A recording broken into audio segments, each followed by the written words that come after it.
Hey, we're back in the kitchen. Back in the kitchen.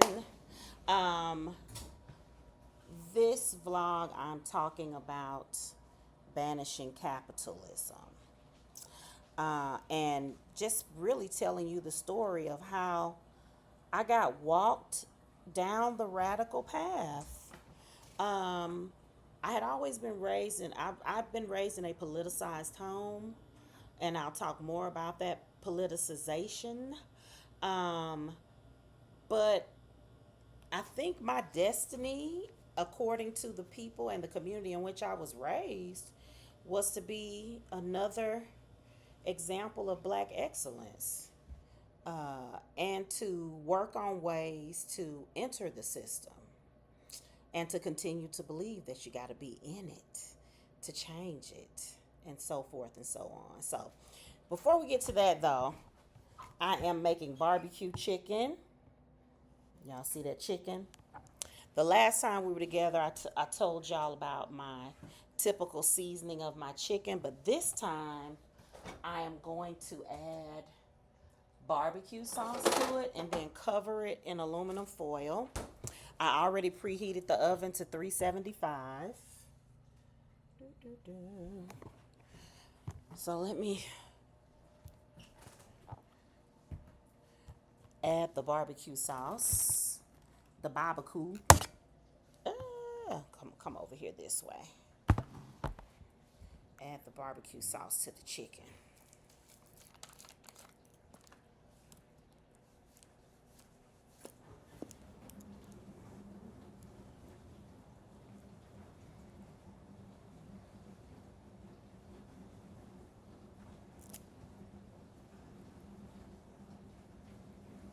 I think I'm gonna do cabbage again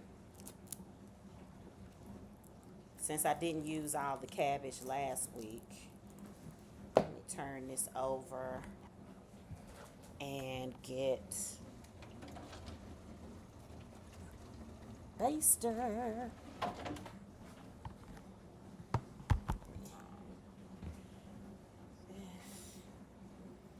Mmm, that's an aesthetic looking shot there.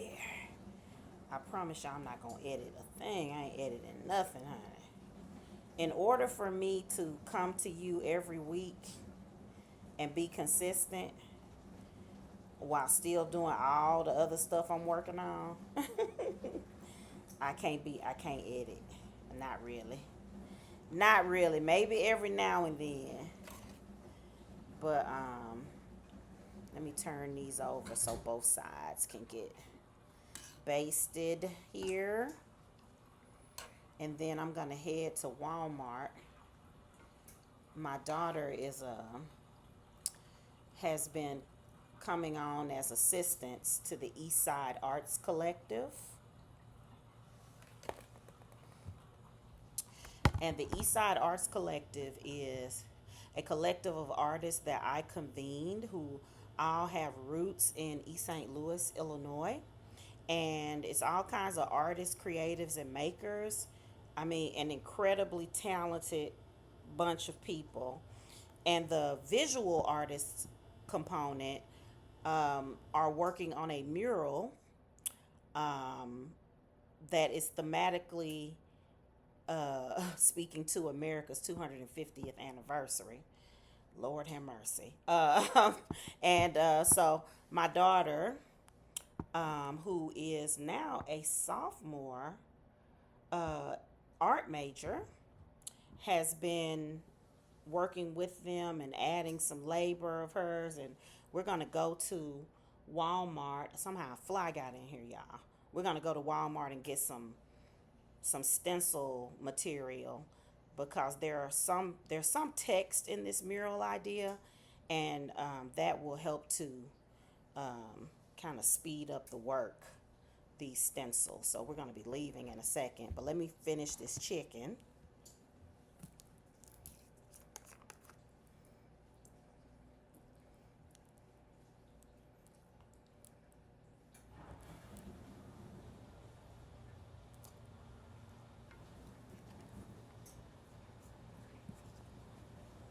I need to tell my child I'll be ready when she is so we can go. Let's see here.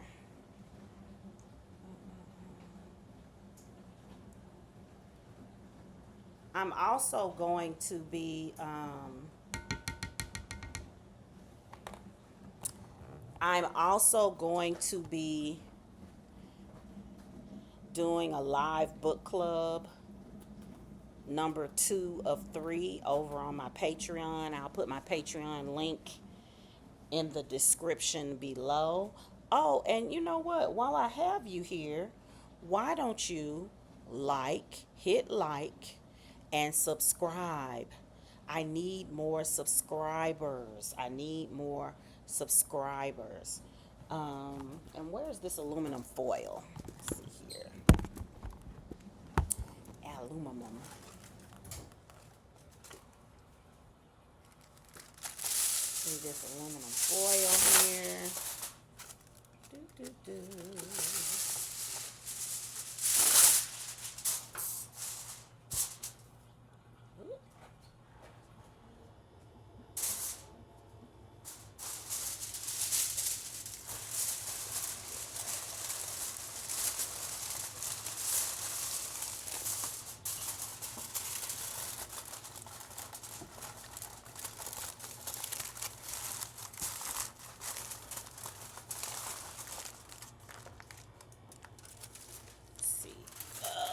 This side.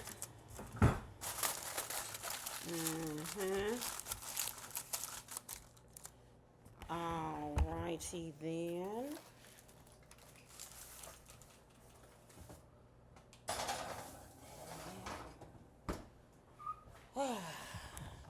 Have that in there for about 2 hours, and then about an hour from now, start the sides that are going to go with it, and barbecue chicken.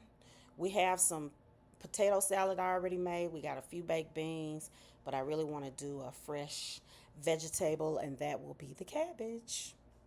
Yeah.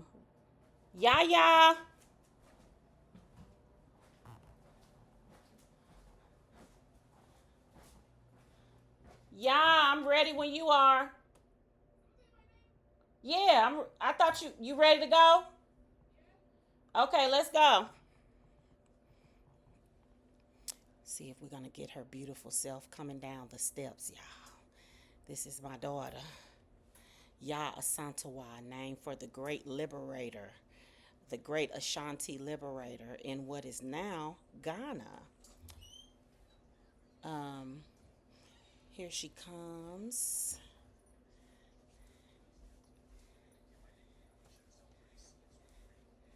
Look at her. She is so gorgeous. You stunned? The Negro was too stunned to speak. Child, we were in the Walmart. All of a sudden, my phone went off. Everybody else's phone went off. We live in the Midwest, which means tornadoes. There's a tornado warning. We rushed home. My daughter does not play about that. And so she's gone down to the basement. I'm going to go down to the basement too. And maybe talk to y'all a little bit down there, but we shall see. We shall see, as they say. Let me go down here with my favorite daughter. Oh. No matter who calls, screen my phone calls.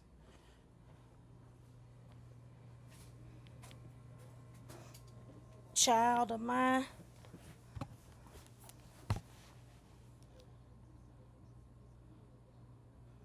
Yeah, what you watching? She's watching YouTube. We down here in our basement. I'll come back to y'all with more news. Ooh, child, I'm back. Lord have mercy. That was something else, honey, to be at Walmart and all of a sudden phones start ringing and going off, and it's a tornado warning. So they were telling us to go to the back of the store at Walmart, but I don't want to meet my demise at a Walmart. I want to have a little bit of control if I can over my final moment. So I came on back home and got in my basement. It said that it would be over at 5:45 Central Time, and it is 5:52. Let me see. I put that chicken in there. When did I put that chicken in there? I put that chicken in there a little after 4. So I probably should uncover it. But before that, I am going to make myself a little, or pull out a snack of some kind, because I'm feeling a little peckish. So the title of this video is about banishing capitalism. And it refers to a banishing that is on the podcast over on Patreon. Members over on Patreon get the podcast earlier than everyone else. And the latest one is about banishing capitalism. So let me talk a little bit about what I mean by banishing capitalism.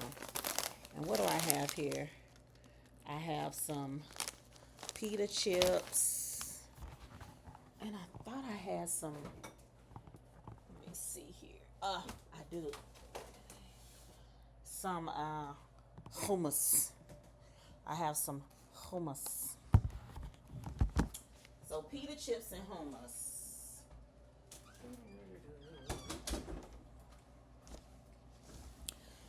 So, just a little bit about my origin story.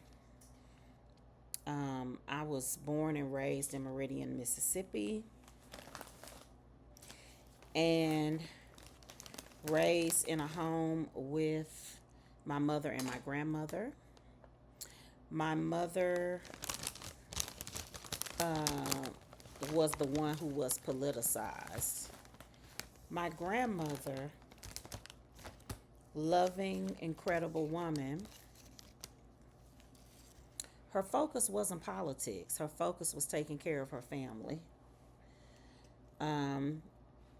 But I would have to say, being a Southerner, especially in the U.S., a black Southerner, you're not going to be able to be apolitical.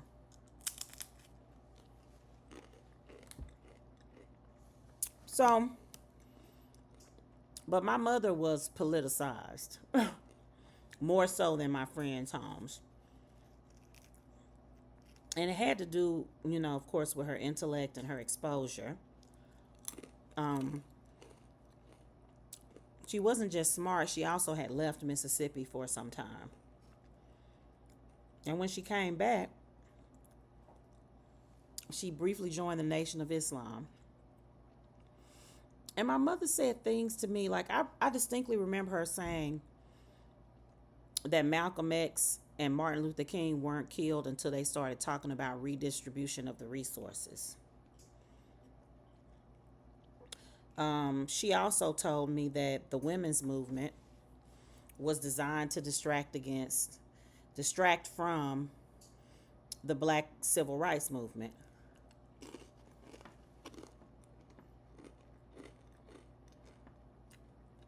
Which is a truth,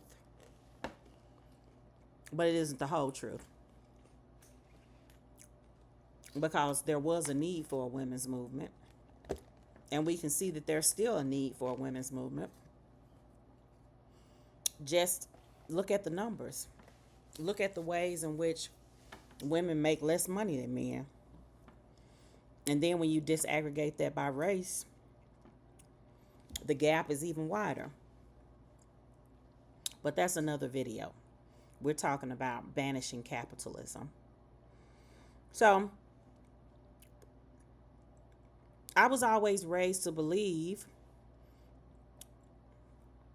despite my mother's kind of glimmers of a more radical thought, that electoral politics were the way forward. That people had, organized and fought and even died so that black people would be able to vote. And the straight line of meaning from that was the vote is supreme and that electoral politics is supreme. So the general belief that things would get better bit by bit over time, where the conditions of black people were concerned, um, was what I was taught, modeled, and shown through actions, through explicit mentoring, and all of that. And in a lot of ways, I believed it. But here were the signature things that happened that walked me out of that belief to something far more expanded. Number one, when I was in high school, I wound up spending some significant time in the Bay Area of California in Oakland. And if you know anything about, well, right out of high school, and if you know anything about Oakland, it is where the Black Panthers were founded, and the Black Panthers were communists. They were Marxists. People flattened their legacy into, very chic black berets, dangerous carrying of semi-automatic and guns and rifles, and I don't know, some sort of caricature of black revolutionary. But if you read, I think, their 10-point plan, and you watch the videos, you see they're not just talking about integration. So I was in Oakland, not during the Panthers, of course. That was the 1960s. I was in Oakland in the 90s. But Oakland was still a hotbed of radical thought. And it was the first place where it was made clear to me that it was not attractive to, for instance, wear big logos on your body to shield for corporate entities. So that was a fissure, that was a crack in what was a liberal paradigm in which I was raised. And then I came back to teach in the public schools, and the intractable nature of the problems with public education kind of sat in my spirit and simmered. And then I moved from the city where I taught the most public schools, Memphis, Tennessee, up to the area I'm in now, which is the St. Louis metropolitan area. And Trayvon Martin was killed.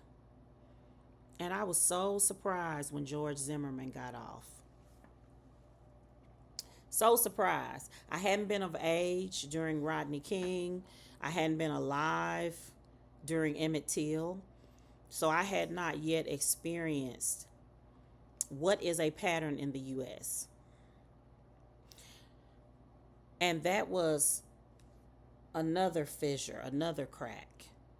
Because, of course, liberal propaganda tells you that leave it up to the court system, that is where justice will be served. And then it was the murder of Michael Brown. And that was just 20 minutes away in Ferguson, Missouri. And I threw myself into the goings on there, into direct action, into marching, into planning, into collaborating, into funding. And of course, what I really wanted to happen was more black policemen and body cameras. Because nobody would ever do anything on camera. Nobody would ever kneel on someone's neck for almost 10 minutes murdering them slowly and ritualistically on camera. And if you know what I'm talking about, then you know what I'm talking about. I'm talking about George Floyd. So I also began to see how there's a gorgeous person coming out of the. I'm in danger. I'm in danger. Just know it's elder abuse up in this house.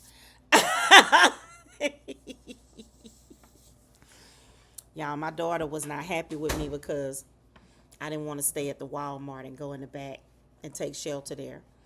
But yeah, as I was telling them, I don't want my last moments to be at the Walmart with them people.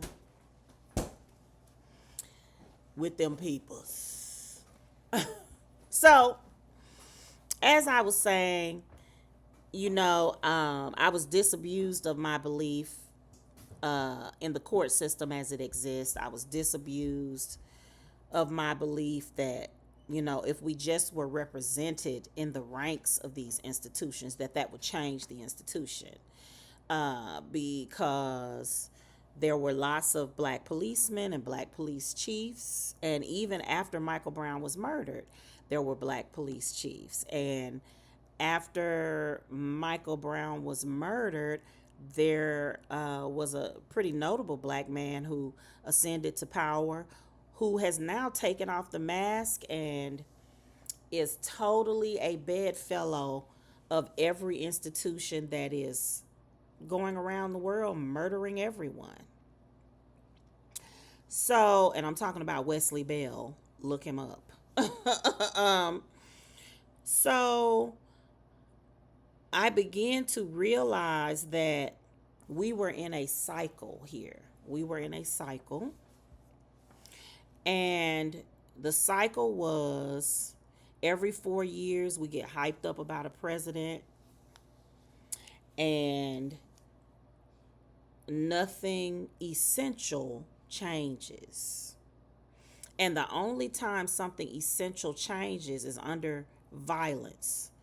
So, because there were threats of disruption of property and violence, then the Voting Rights Act was signed, and um, schools were desegregated, and enslaved ancestors were liberated. Um, but if it had not been for black people setting things on fire, igniting things, exploding things, ruining people's nice Sunday dinners, and blocking the entrances to their beautiful exclusive clubs, then none of those things would have happened. At no point would the the the people in power in this system think to themselves, "Oh, we've got to make something happen." So I not only began to see the repetition, right? The repetition. They kill somebody. We are grief stricken and enraged. We take to the streets, and no real justice or accountability happens until the next time it happens. We elect a president. One side is happy, one side is sad. We have the same conversations for 4 years, and then we elect another president, or we re-elect that president. And still, the most basic things like medicine, schooling, housing, um, a protected environment, women's health care autonomy, the most basic things are not enshrined in law. You can still go bankrupt if someone in your family gets cancer. You can still wind up homeless no matter how many years you've worked and paid into the system. Um, you can still wind up in crippling, life altering, and debilitating debt for education. And none of this makes sense until you point at capitalism, at owners, at the people who own our mortgages, at the real wealthy people, not your local dentist who owns a boat and has a lake house. He's rich, but he has to work. I'm talking about the people who own the resources and other people have to work for them. Those people are a cabal. They are in collaboration. And let me get this food together, y'all, and I'll be right back. All right, y'all. I took the chicken out, put some more barbecue sauce on it, and now I'm going to let it get a little crispy. Let it get a little glaze on it, a little crisp to the glaze. Let me see what kind of sides we're gonna have. Here's our potato salad. And we got a few beans too. Let's see here. What can I put the potato? You say potato, I say potato. You say tomato, I say tomato. All right. Don't forget to make use of your pre-made goods, honey. Ain't nothing wrong. I don't see nothing wrong with a little pre-made good. Ooh, aren't we glad that that fool is in jail? Ooh, Lord. He was a menace. And when I see people defend him, I'm like, you do realize that he videotaped himself raping a child, right? I don't know if any of this is going to get demonetized. I noticed that other people won't say those words. But, so we have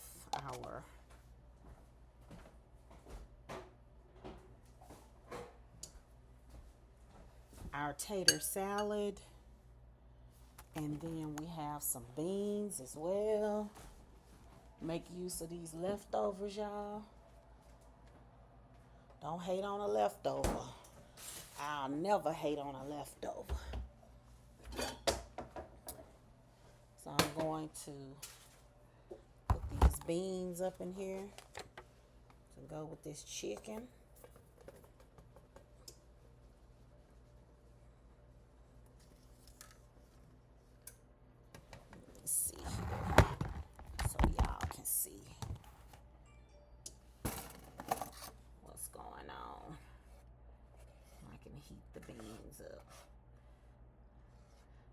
Really want to make some more cabbage to go with all of this.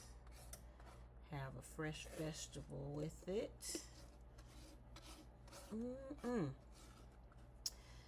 So as I was saying, I started to, the blinders started to come off, and I started to put together the fact that there are very wealthy people, the owners. Like I said, the people who own our mortgages, the people who own the timber, the utilities, the reason why we have to pay for water that just bubbles up out of the ground. Those people, the people that most of us don't live near and don't know what they look like. I realize that those people have engineered a world where they can continue to get rich. And the way that they've done it is they've convinced the majority of us that we could eventually be rich too. So we don't try to change the financial system because we think we're just temporarily embarrassed millionaires. I forget what famous person said that. But yeah, we think we're just temporarily embarrassed millionaires. So I really feel like all of this was, see if I can get y'all in here. I really feel like all of this was a convergence for me. A convergence of spiritual awakening. I don't know if it was awakening, of spiritual clarity, deepening. You know, my journey into being a conjurer and seeing my writing practice as my addition to the tradition of conjuring. My letting go of faith that it's all going to get better by and by. My willingness to finally see by looking at the by looking at the trajectory of history and the events, that we're in a repetition, that we are in something that continues to keep happening, right? Lynchings keep happening, wars keep happening. And I saw the ways in which the things that they give working class people to do, get married, have children, go to church, join a secret society, prove that you distinguish yourself from the other people in your working class. You get black excellence. You get a bootstrap story. Oh, and by the way, you're better than these people. Men and women fight. Gay and straight fight. Black and white fight. You know, and that way, you don't look at the man behind the curtain. You don't question. And one of the things that Hoodoo will cause you to do is question. So, on that note, I'm going to end this because it's getting kind of long. But do know that if you go over to Patreon, you can hear in about a day or so the banishing of capitalism. Don't forget to like and subscribe. And I'll see you good people next time.